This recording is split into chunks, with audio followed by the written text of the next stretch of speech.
समर्थ. नमस्कार प्रिय स्वामी भक्तांनो, आज आहे शनिवार आणि शनिवारच्या दिवशी शनिदेवांची पूजा केली जाते. शनिदेवांना कर्मफळदाता म्हटले गेले आहे. यांच्या उपासनेने जीवनात सौभाग्य, दौलत, यश आणि सन्मान मिळतो.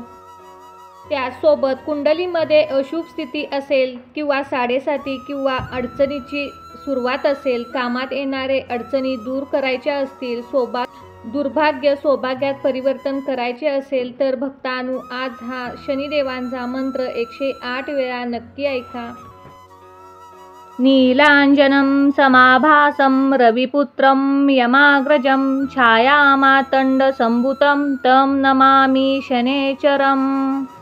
नीलांजनं समाभासं रविपुत्रं यमाग्रजं छायामातण्डसम्भुतं तं नमामि शनैश्चरम्. नीलांजनं समाभासं रविपुत्रं यमाग्रजं छायामातण्डसम्भुतं तं नमामि शनैश्चरम्. नीलांजनं समाभासं रविपुत्रं यमाग्रजं छायामातण्डसम्भुतं तं नमामि शनैश्चरम्. नीलांजनं समाभासं रविपुत्रं यमाग्रजं छायामातण्डसम्भुतं तं नमामि शनैश्चरम्. नीलांजनं समाभासं रविपुत्रं यमाग्रजं छायामातण्डसम्भुतं तं नमामि शनैश्चरम्. नीलांजनं समाभासं रविपुत्रं यमाग्रजं छायामातण्डसम्भुतं तं नमामि शनैश्चरम्. नीलांजनं समाभासं रविपुत्रं यमाग्रजं छायामातण्डसम्भुतं तं नमामि शनैश्चरम्. नीलांजनं समाभासं रविपुत्रं यमाग्रजं छायामातण्डसम्भुतं तं नमामि शनैश्चरम्. नीलांजनं समाभासं रविपुत्रं यमाग्रजं छायामातण्डसम्भुतं तं नमामि शनैश्चरम्. नीलांजनं समाभासं रविपुत्रं यमाग्रजं छायामातण्डसम्भुतं तं नमामि शनैश्चरम्. नीलांजनं समाभासं रविपुत्रं यमाग्रजं छायामातण्डसम्भुतं तं नमामि शनैश्चरम्. नीलांजनं समाभासं रविपुत्रं यमाग्रजं छायामातण्डसम्भुतं तं नमामि शनैश्चरम्. नीलांजनं समाभासं रविपुत्रं यमाग्रजं छायामातण्डसम्भुतं तं नमामि शनैश्चरम्.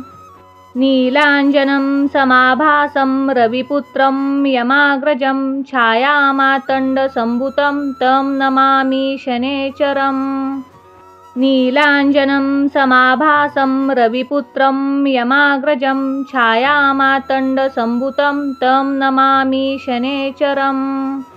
नीलांजनं समाभासं रविपुत्रं यमाग्रजं छायामातण्डसम्भुतं तं नमामि शनैश्चरम्.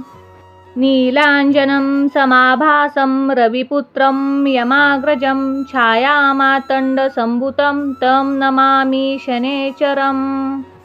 नीलांजनं समाभासं रविपुत्रं यमाग्रजं छायामातण्डसम्भुतं तं नमामि शनैश्चरम्.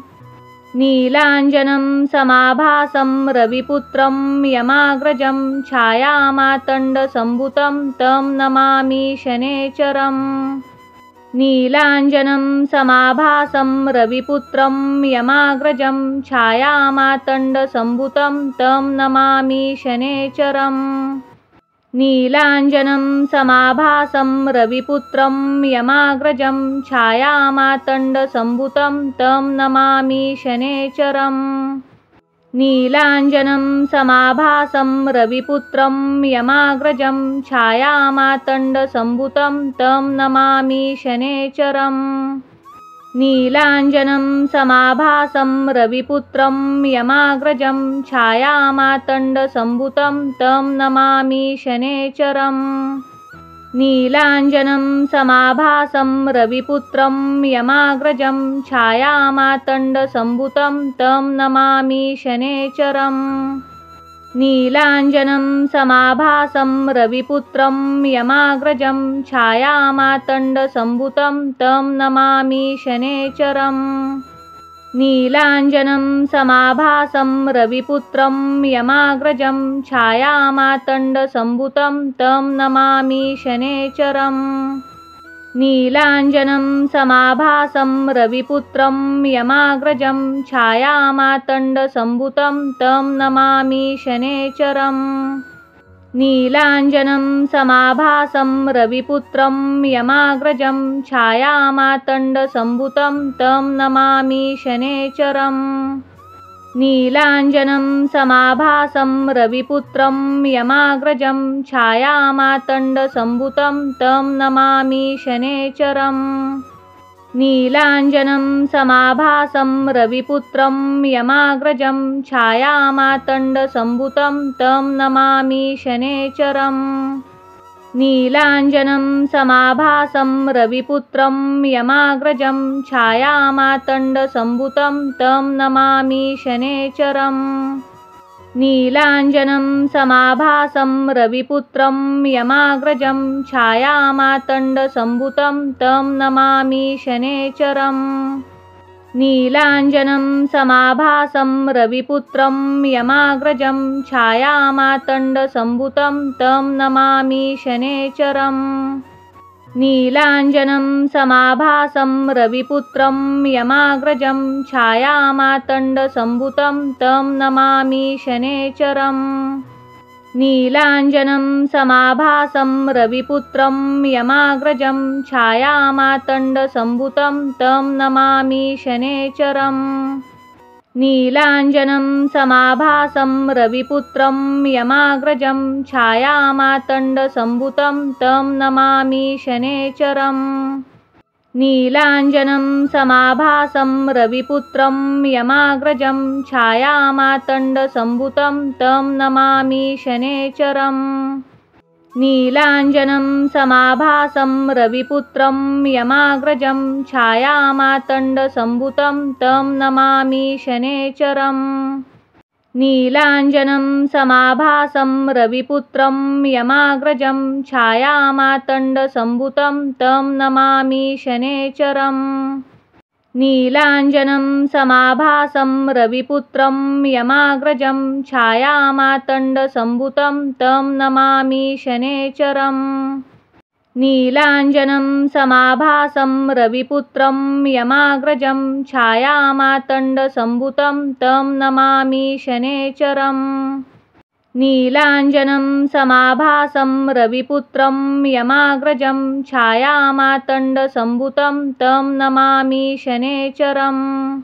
नीलाञ्जनं समाभासं रविपुत्रं यमाग्रजं छायामातण्डसम्भुतं तं नमामि शनैश्चरम्। नीलाञ्जनं समाभासं रविपुत्रं यमाग्रजं छायामातण्डसम्भुतं तं नमामि शनैश्चरम्।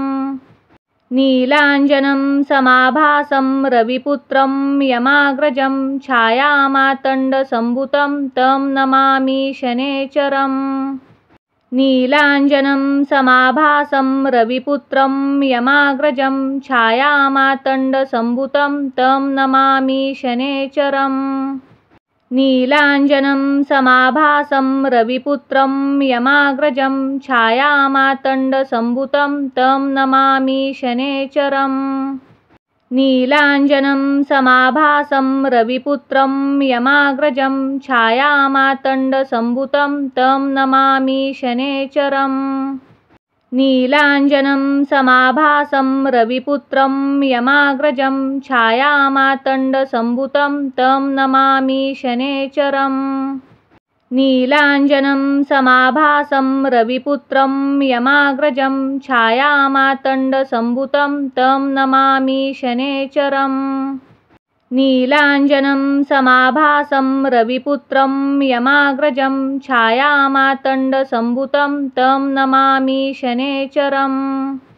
नीलाञ्जनं समाभासं रविपुत्रं यमाग्रजं छायामातण्डसम्भुतं तं नमामि शनैश्चरम्। नीलाञ्जनं समाभासं रविपुत्रं यमाग्रजं छायामातण्डसम्भुतं तं नमामि शनैश्चरम्। नीलाञ्जनं समाभासं रविपुत्रं यमाग्रजं छायामातण्डसम्भुतं तं नमामि शनैश्चरम्। नीलाञ्जनं समाभासं रविपुत्रं यमाग्रजं छायामातण्डसम्भुतं तं नमामि शनैश्चरम्। नीलाञ्जनं समाभासं रविपुत्रं यमाग्रजं छायामातण्डसम्भुतं तं नमामि शनैश्चरम्। नीलाञ्जनं समाभासं रविपुत्रं यमाग्रजं छायामातण्डसम्भुतं तं नमामि शनैश्चरम्। नीलाञ्जनं समाभासं रविपुत्रं यमाग्रजं छायामातण्डसम्भुतं तं नमामि शनैश्चरम्। नीलाञ्जनं समाभासं रविपुत्रं यमाग्रजं छायामातण्डसम्भुतं तं नमामि शनैश्चरम्। नीलाञ्जनं समाभासं रविपुत्रं यमाग्रजं छायामातण्डसम्भुतं तं नमामि शनैश्चरम्। नीलाञ्जनं समाभासं रविपुत्रं यमाग्रजं छायामातण्डसम्भुतं तं नमामि शनैश्चरम्। नीलाञ्जनं समाभासं रविपुत्रं यमाग्रजं छायामातण्डसम्भुतं तं नमामि शनैश्चरम्। नीलाञ्जनं समाभासं रविपुत्रं यमाग्रजं छायामातण्डसम्भुतं तं नमामि शनैश्चरम्। नीलाञ्जनं समाभासं रविपुत्रं यमाग्रजं छायामातण्डसम्भुतं तं नमामि शनैश्चरम्। नीलाञ्जनं समाभासं रविपुत्रं यमाग्रजं छायामातण्डसम्भुतं तं नमामि शनैश्चरम्। नीलाञ्जनं समाभासं रविपुत्रं यमाग्रजं छायामातण्डसम्भुतं तं नमामि शनैश्चरम्। नीलाञ्जनं समाभासं रविपुत्रं यमाग्रजं छायामातण्डसम्भुतं तं नमामि शनैश्चरम्। नीलाञ्जनं समाभासं रविपुत्रं यमाग्रजं छायामातण्डसम्भुतं तं नमामि शनैश्चरम्। नीलाञ्जनं समाभासं रविपुत्रं यमाग्रजं छायामातण्डसम्भुतं तं नमामि शनैश्चरम्। नीलाञ्जनं समाभासं रविपुत्रं यमाग्रजं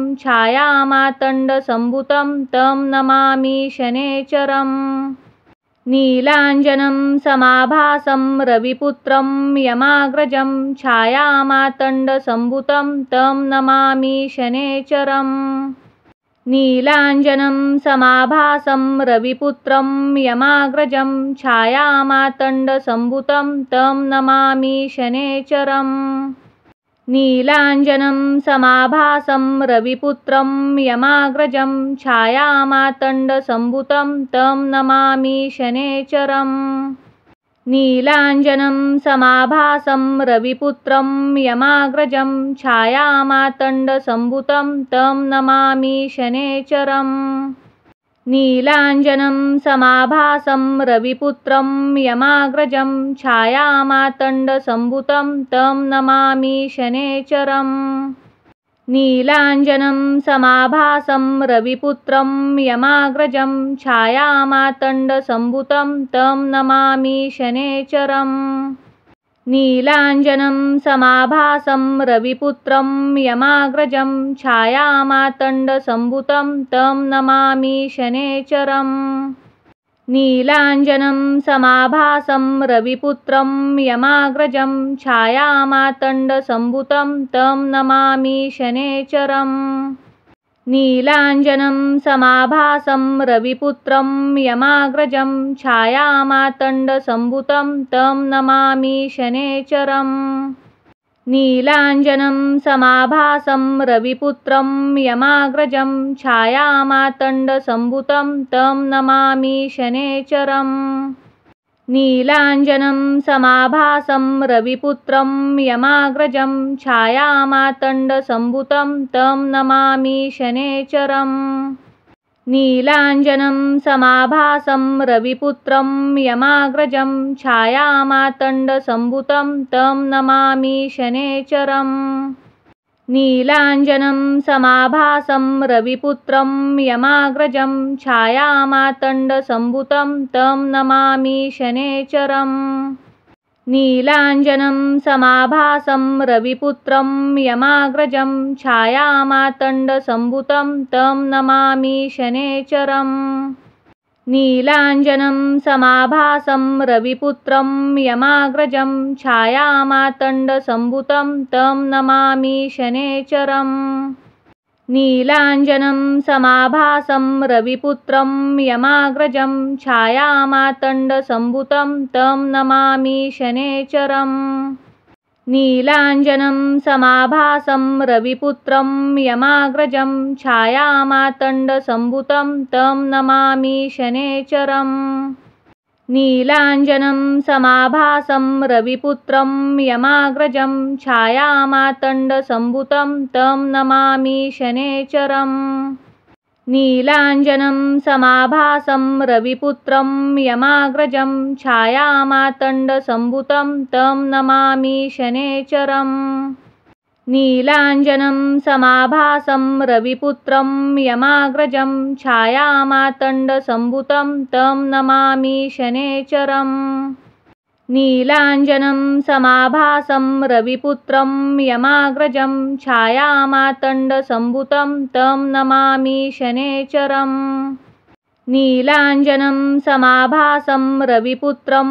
यमाग्रजं छायामातण्डसम्भुतं तं नमामि शनैश्चरम् नीलाञ्जनं समाभासं रविपुत्रं यमाग्रजं छायामातण्डसम्भुतं तं नमामि शनैश्चरम् नीलाञ्जनं समाभासं रविपुत्रं यमाग्रजं छायामातण्डसम्भुतं तं नमामि शनैश्चरम् नीलाञ्जनं समाभासं रविपुत्रं यमाग्रजं छायामातण्डसम्भुतं तं नमामि शनैश्चरम् नीलाञ्जनं समाभासं रविपुत्रं यमाग्रजं छायामातण्डसम्भुतं तं नमामि शनैश्चरम् नीलाञ्जनं समाभासं रविपुत्रं यमाग्रजं छायामातण्डसम्भुतं तं नमामि शनैश्चरम्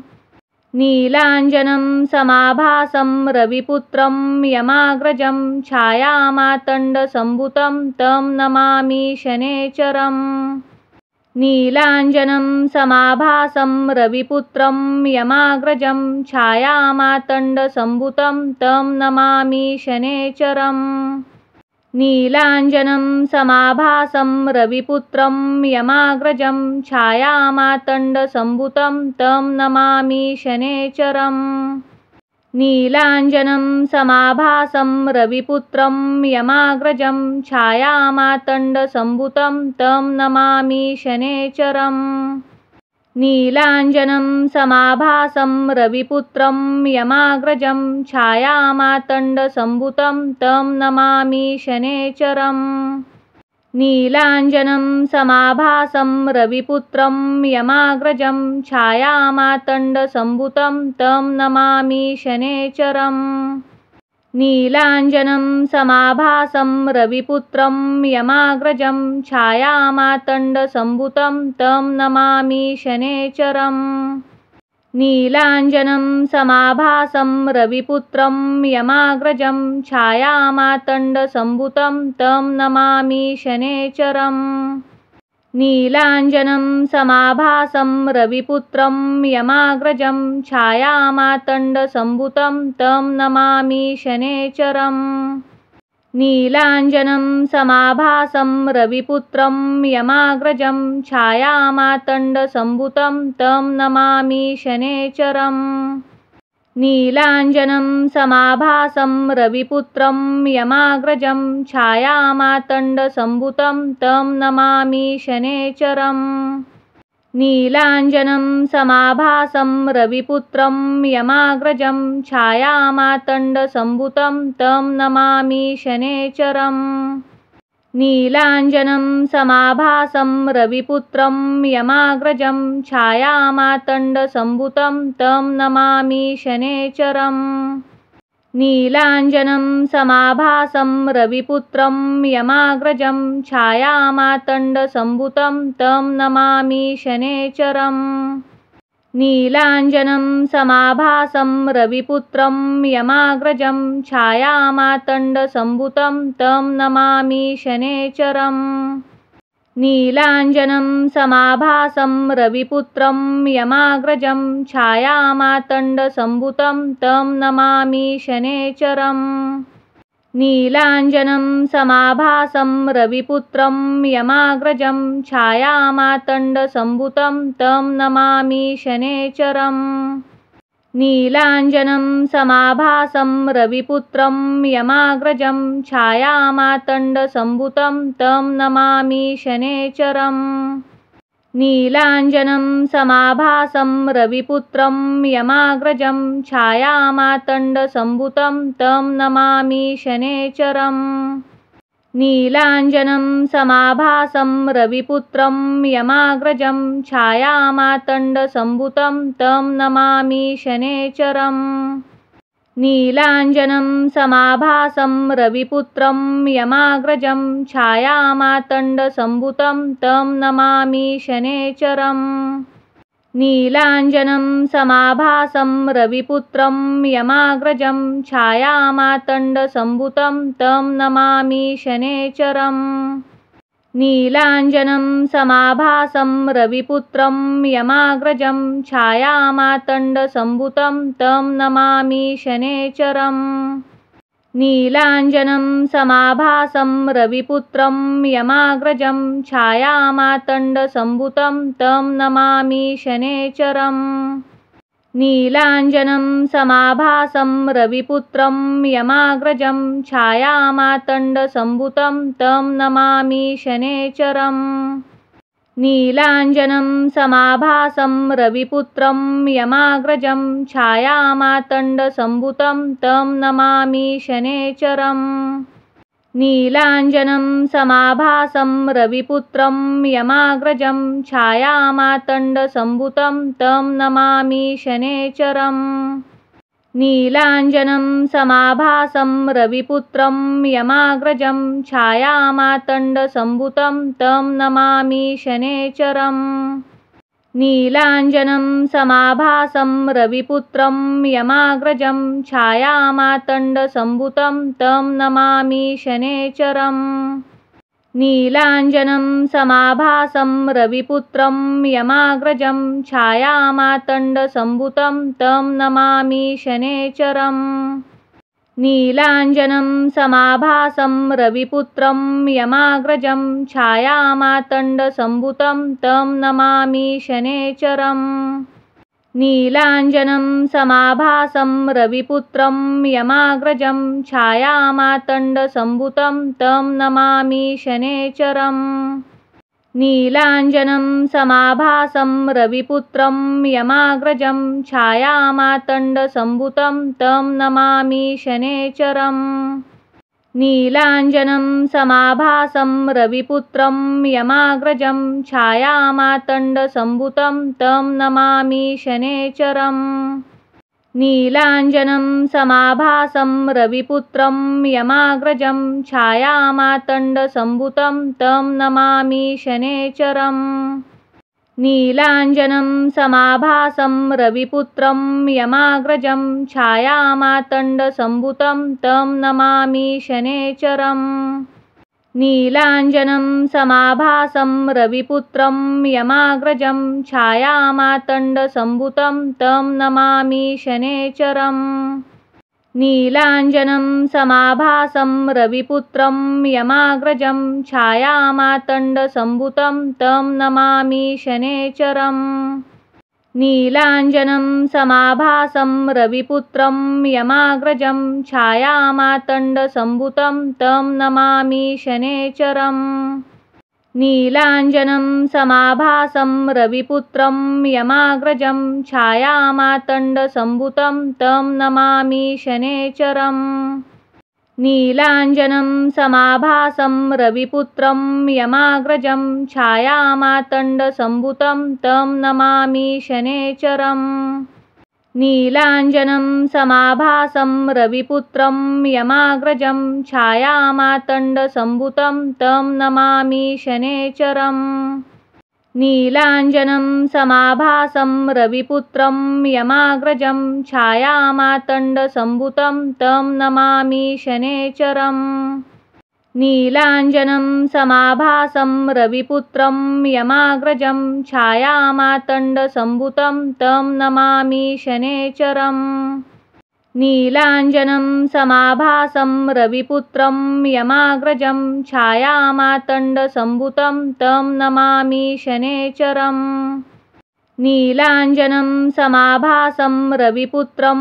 यमाग्रजं छायामातण्डसम्भुतं तं नमामि शनैश्चरम् नीलाञ्जनं समाभासं रविपुत्रं यमाग्रजं छायामातण्डसम्भुतं तं नमामि शनैश्चरम् नीलाञ्जनं समाभासं रविपुत्रं यमाग्रजं छायामातण्डसम्भुतं तं नमामि शनैश्चरम् नीलाञ्जनं समाभासं रविपुत्रं यमाग्रजं छायामातण्डसम्भुतं तं नमामि शनैश्चरम् नीलाञ्जनं समाभासं रविपुत्रं यमाग्रजं छायामातण्डसम्भुतं तं नमामि शनैश्चरम् नीलाञ्जनं समाभासं रविपुत्रं यमाग्रजं छायामातण्डसम्भुतं तं नमामि शनैश्चरम्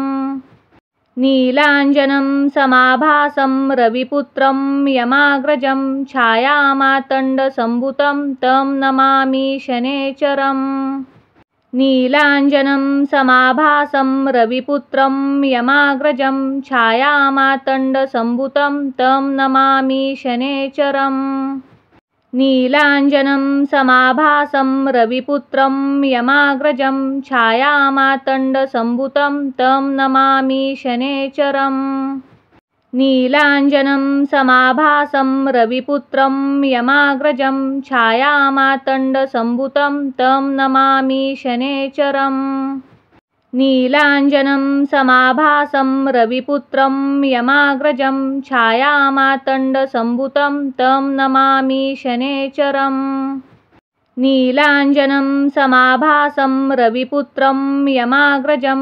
छायामातण्डसम्भुतं तं नमामि शनैश्चरम् नीलाञ्जनं समाभासं रविपुत्रं यमाग्रजं छायामातण्डसम्भुतं तं नमामि शनैश्चरम् नीलाञ्जनं समाभासं रविपुत्रं यमाग्रजं छायामातण्डसम्भुतं तं नमामि शनैश्चरम् नीलाञ्जनं समाभासं रविपुत्रं यमाग्रजं छायामातण्डसम्भुतं तं नमामि शनैश्चरम् नीलाञ्जनं समाभासं रविपुत्रं यमाग्रजं छायामातण्डसम्भुतं तं नमामि शनैश्चरम् नीलाञ्जनं समाभासं रविपुत्रं यमाग्रजं छायामातण्डसम्भुतं तं नमामि शनैश्चरम् नीलाञ्जनं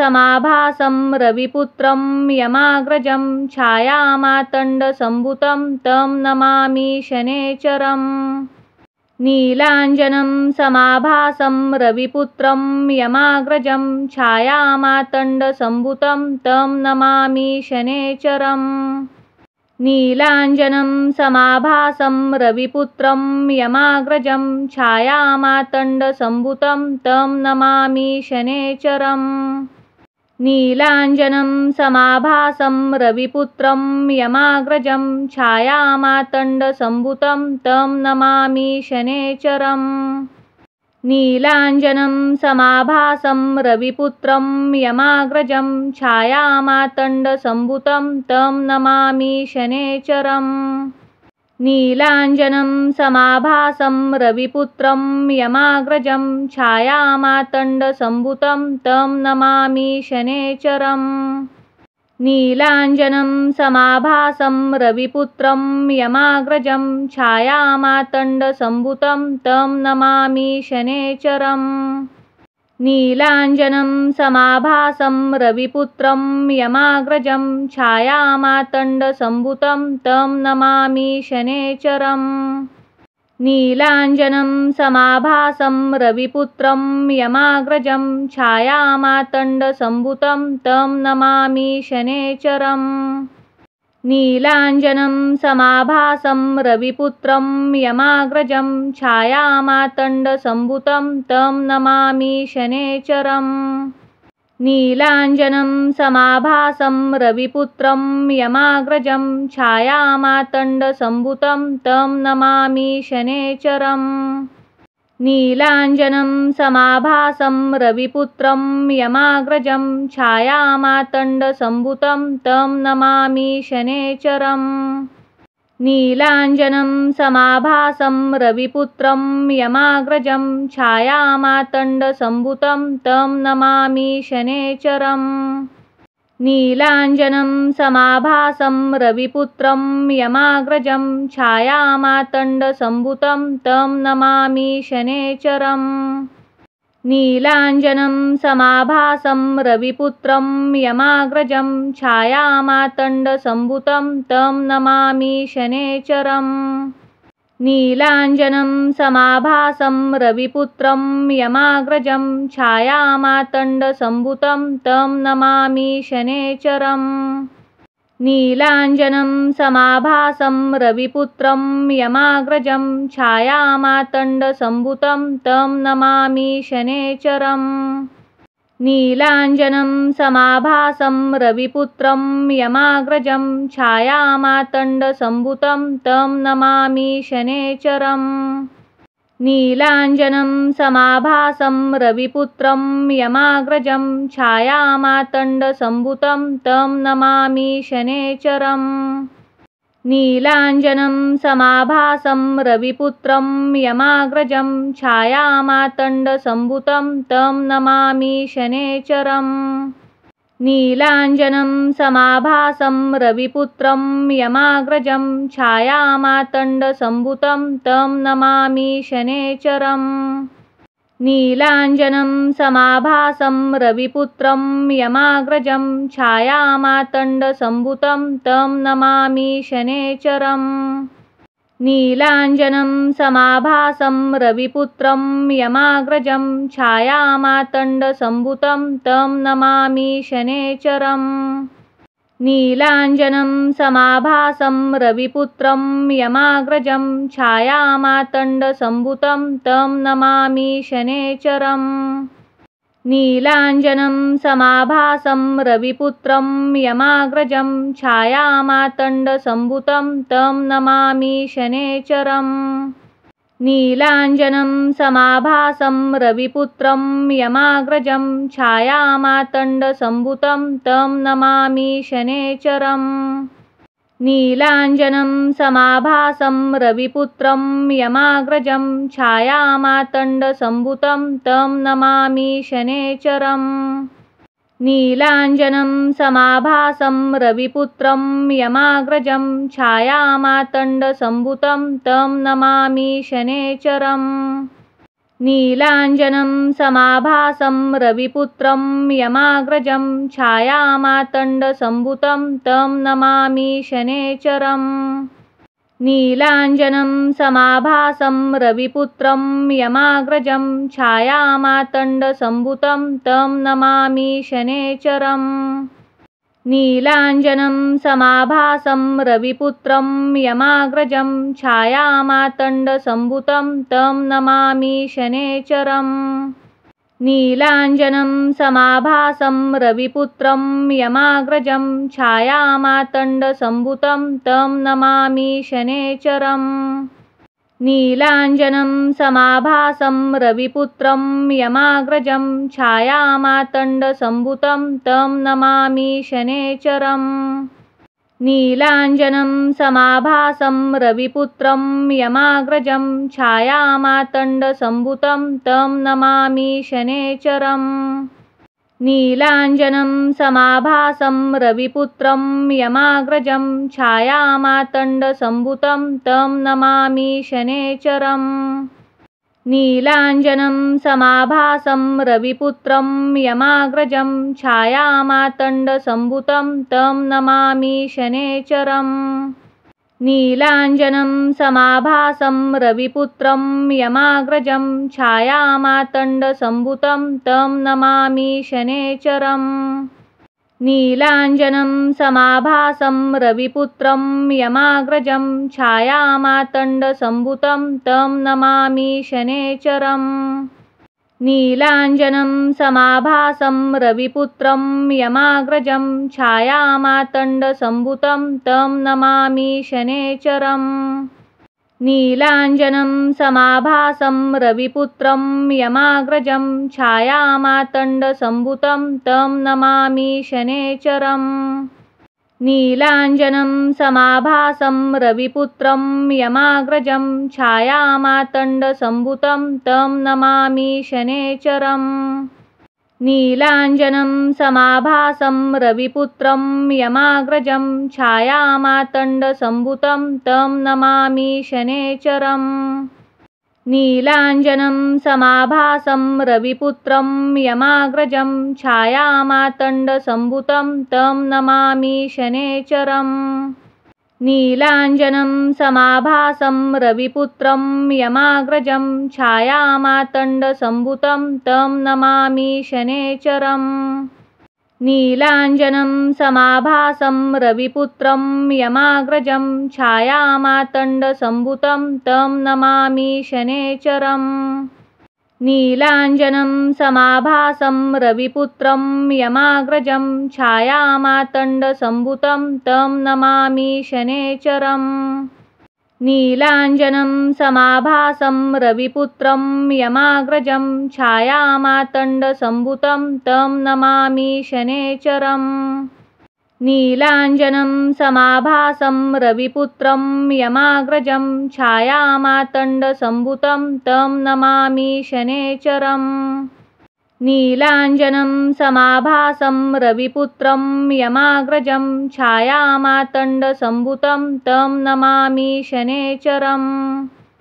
नीलाञ्जनं समाभासं रविपुत्रं यमाग्रजं छायामातण्डसम्भुतं तं नमामि शनैश्चरम्। नीलाञ्जनं समाभासं रविपुत्रं यमाग्रजं छायामातण्डसम्भुतं तं नमामि शनैश्चरम्।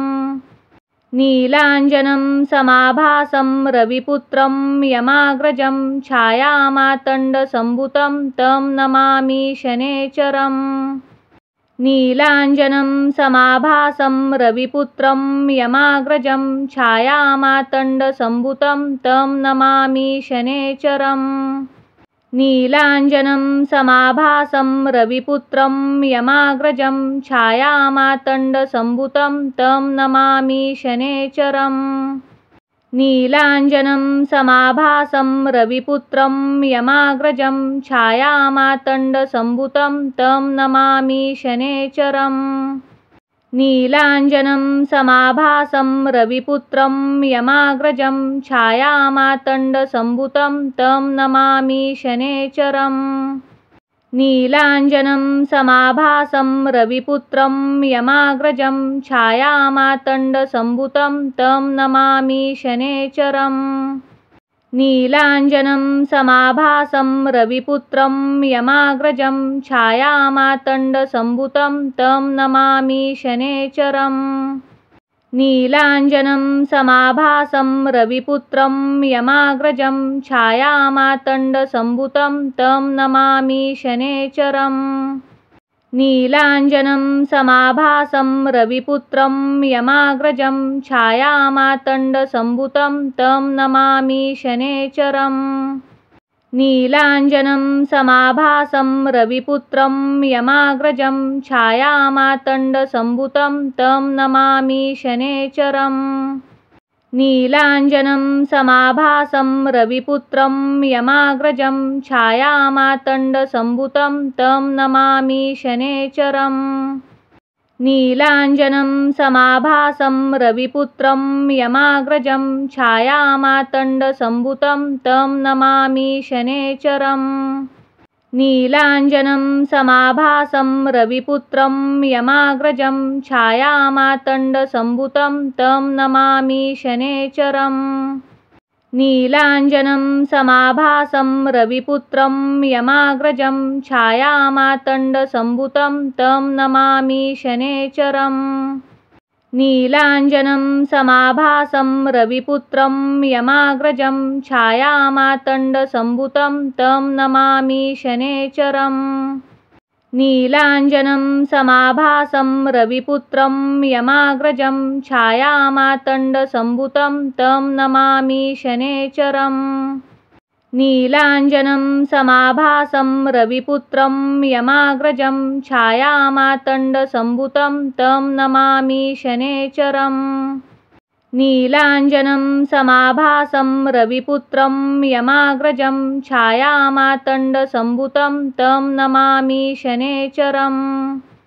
नीलाञ्जनं समाभासं रविपुत्रं यमाग्रजं छायामातण्डसम्भुतं तं नमामि शनैश्चरम्।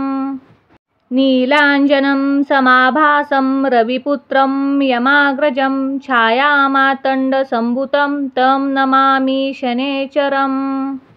नीलाञ्जनं समाभासं रविपुत्रं यमाग्रजं छायामातण्डसम्भुतं तं नमामि शनैश्चरम्। नीलाञ्जनं समाभासं रविपुत्रं यमाग्रजं छायामातण्डसम्भुतं तं नमामि शनैश्चरम्। नीलाञ्जनं समाभासं रविपुत्रं यमाग्रजं छायामातण्डसम्भुतं तं नमामि शनैश्चरम्। नीलाञ्जनं समाभासं रविपुत्रं यमाग्रजं छायामातण्डसम्भुतं तं नमामि शनैश्चरम्। नीलाञ्जनं समाभासं रविपुत्रं यमाग्रजं छायामातण्डसम्भुतं तं नमामि शनैश्चरम्। नीलाञ्जनं समाभासं रविपुत्रं यमाग्रजं छायामातण्डसम्भुतं तं नमामि शनैश्चरम्। नीलाञ्जनं समाभासं रविपुत्रं यमाग्रजं छायामातण्डसम्भुतं तं नमामि शनैश्चरम्। नीलाञ्जनं समाभासं रविपुत्रं यमाग्रजं छायामातण्डसम्भुतं तं नमामि शनैश्चरम्। नीलाञ्जनं समाभासं रविपुत्रं यमाग्रजं छायामातण्डसम्भुतं तं नमामि शनैश्चरम्। नीलाञ्जनं समाभासं रविपुत्रं यमाग्रजं छायामातण्डसम्भुतं तं नमामि शनैश्चरम्। नीलाञ्जनं समाभासं रविपुत्रं यमाग्रजं छायामातण्डसम्भुतं तं नमामि शनैश्चरम्। नीलाञ्जनं समाभासं रविपुत्रं यमाग्रजं छायामातण्डसम्भुतं तं नमामि शनैश्चरम्। नीलाञ्जनं समाभासं रविपुत्रं यमाग्रजं छायामातण्डसम्भुतं तं नमामि शनैश्चरम्। नीलाञ्जनं समाभासं रविपुत्रं यमाग्रजं छायामातण्डसम्भुतं तं नमामि शनैश्चरम्। नीलाञ्जनं समाभासं रविपुत्रं यमाग्रजं छायामातण्डसम्भुतं तं नमामि शनैश्चरम्। नीलाञ्जनं समाभासं रविपुत्रं यमाग्रजं छायामातण्डसम्भुतं तं नमामि शनैश्चरम्। नीलाञ्जनं समाभासं रविपुत्रं यमाग्रजं छायामातण्डसम्भुतं तं नमामि शनैश्चरम्। नीलाञ्जनं समाभासं रविपुत्रं यमाग्रजं छायामातण्डसम्भुतं तं नमामि शनैश्चरम्। नीलाञ्जनं समाभासं रविपुत्रं यमाग्रजं छायामातण्डसम्भुतं तं नमामि शनैश्चरम्। नीलाञ्जनं समाभासं रविपुत्रं यमाग्रजं छायामातण्डसम्भुतं तं नमामि शनैश्चरम्। नीलाञ्जनं समाभासं रविपुत्रं यमाग्रजं छायामातण्डसम्भुतं तं नमामि शनैश्चरम्। नीलाञ्जनं समाभासं रविपुत्रं यमाग्रजं छायामातण्डसम्भुतं तं नमामि शनैश्चरम्। नीलाञ्जनं समाभासं रविपुत्रं यमाग्रजं छायामातण्डसम्भुतं तं नमामि शनैश्चरम्। नीलाञ्जनं समाभासं रविपुत्रं यमाग्रजं छायामातण्डसम्भुतं तं नमामि शनैश्चरम्। नीलाञ्जनं समाभासं रविपुत्रं यमाग्रजं छायामातण्डसम्भुतं तं नमामि शनैश्चरम्। नीलाञ्जनं समाभासं रविपुत्रं यमाग्रजं छायामातण्डसम्भुतं तं नमामि शनैश्चरम्। नीलाञ्जनं समाभासं रविपुत्रं यमाग्रजं छायामातण्डसम्भुतं तं नमामि शनैश्चरम्। नीलाञ्जनं समाभासं रविपुत्रं यमाग्रजं छायामातण्डसम्भुतं तं नमामि शनैश्चरम्। नीलाञ्जनं समाभासं रविपुत्रं यमाग्रजं छायामातण्डसम्भुतं तं नमामि शनैश्चरम्। नीलाञ्जनं समाभासं रविपुत्रं यमाग्रजं छायामातण्डसम्भुतं तं नमामि शनैश्चरम्। नीलाञ्जनं समाभासं रविपुत्रं यमाग्रजं छायामातण्डसम्भुतं तं नमामि शनैश्चरम्।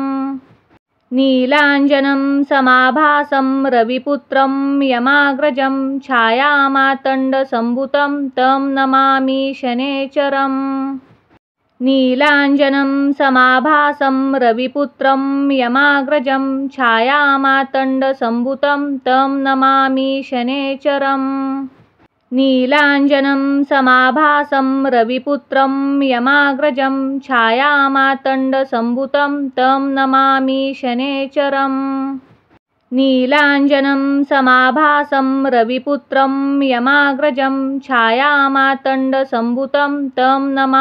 शनैश्चरम्। नीलाञ्जनं समाभासं रविपुत्रं यमाग्रजं छायामातण्डसम्भुतं तं नमामि शनैश्चरम्। नीलाञ्जनं समाभासं रविपुत्रं यमाग्रजं छायामातण्डसम्भुतं तं नमामि शनैश्चरम्। नीलाञ्जनं समाभासं रविपुत्रं यमाग्रजं छायामातण्डसम्भुतं तं नमामि शनैश्चरम्। नीलाञ्जनं समाभासं रविपुत्रं यमाग्रजं छायामातण्डसम्भुतं तं नमामि शनैश्चरम्। नीलाञ्जनं समाभासं रविपुत्रं यमाग्रजं छायामातण्डसम्भुतं तं नमामि शनैश्चरम्। नीलाञ्जनं समाभासं रविपुत्रं यमाग्रजं छायामातण्डसम्भुतं तं नमामि शनैश्चरम्। नीलाञ्जनं समाभासं रविपुत्रं यमाग्रजं छायामातण्डसम्भुतं तं नमामि शनैश्चरम्। नीलाञ्जनं समाभासं रविपुत्रं यमाग्रजं छायामातण्डसम्भुतं तं नमामि शनैश्चरम्। नीलाञ्जनं समाभासं रविपुत्रं यमाग्रजं छायामातण्डसम्भुतं तं नमामि शनैश्चरम्। नीलाञ्जनं समाभासं रविपुत्रं यमाग्रजं छायामातण्डसम्भुतं तं नमामि शनैश्चरम्। नीलाञ्जनं समाभासं रविपुत्रं यमाग्रजं छायामातण्डसम्भुतं तं नमामि शनैश्चरम्। नीलाञ्जनं समाभासं रविपुत्रं यमाग्रजं छायामातण्डसम्भुतं तं नमामि शनैश्चरम्। नीलाञ्जनं समाभासं रविपुत्रं यमाग्रजं छायामातण्डसम्भुतं तं नमामि शनैश्चरम्। नीलाञ्जनं समाभासं रविपुत्रं यमाग्रजं छायामातण्डसम्भुतं तं नमामि शनैश्चरम्। नीलाञ्जनं समाभासं रविपुत्रं यमाग्रजं छायामातण्डसम्भुतं तं नमामि शनैश्चरम्। नीलाञ्जनं समाभासं रविपुत्रं यमाग्रजं छायामातण्डसम्भुतं तं नमामि शनैश्चरम्। नीलाञ्जनं समाभासं रविपुत्रं यमाग्रजं छायामातण्डसम्भुतं तं नमामि शनैश्चरम्। नीलाञ्जनं समाभासं रविपुत्रं यमाग्रजं छायामातण्डसम्भुतं तं नमामि शनैश्चरम्। नीलाञ्जनं समाभासं रविपुत्रं यमाग्रजं छायामातण्डसम्भुतं तं नमामि शनैश्चरम्। नीलाञ्जनं समाभासं रविपुत्रं यमाग्रजं छायामातण्डसम्भुतं तं नमामि शनैश्चरम्। नीलाञ्जनं समाभासं रविपुत्रं यमाग्रजं छायामातण्डसम्भुतं तं नमामि शनैश्चरम्। नीलाञ्जनं समाभासं रविपुत्रं यमाग्रजं छायामातण्डसम्भुतं तं नमामि शनैश्चरम्। नीलाञ्जनं समाभासं रविपुत्रं यमाग्रजं छायामातण्डसम्भुतं तं नमामि शनैश्चरम्। नीलाञ्जनं समाभासं रविपुत्रं यमाग्रजं छायामातण्डसम्भुतं तं नमामि शनैश्चरम्। नीलाञ्जनं समाभासं रविपुत्रं यमाग्रजं छायामातण्डसम्भुतं तं नमामि शनैश्चरम्। नीलाञ्जनं समाभासं रविपुत्रं यमाग्रजं छायामातण्डसम्भुतं तं नमामि शनैश्चरम्। नीलाञ्जनं समाभासं रविपुत्रं यमाग्रजं छायामातण्डसम्भुतं तं नमामि शनैश्चरम्।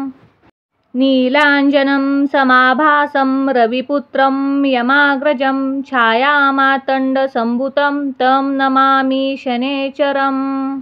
नीलाञ्जनं समाभासं रविपुत्रं यमाग्रजं छायामातण्डसम्भुतं तं नमामि शनैश्चरम्।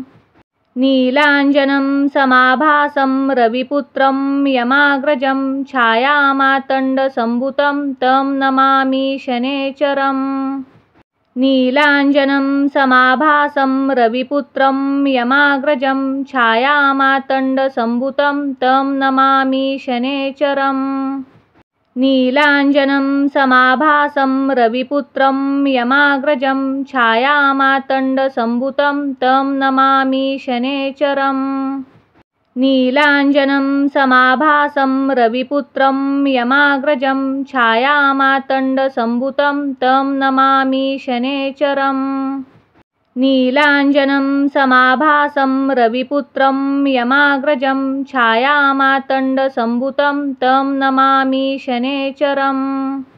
नीलाञ्जनं समाभासं रविपुत्रं यमाग्रजं छायामातण्डसम्भुतं तं नमामि शनैश्चरम्। नीलाञ्जनं समाभासं रविपुत्रं यमाग्रजं छायामातण्डसम्भुतं तं नमामि शनैश्चरम्। नीलाञ्जनं समाभासं रविपुत्रं यमाग्रजं छायामातण्डसम्भुतं तं नमामि शनैश्चरम्। नीलाञ्जनं समाभासं रविपुत्रं यमाग्रजं छायामातण्डसम्भुतं तं नमामि शनैश्चरम्।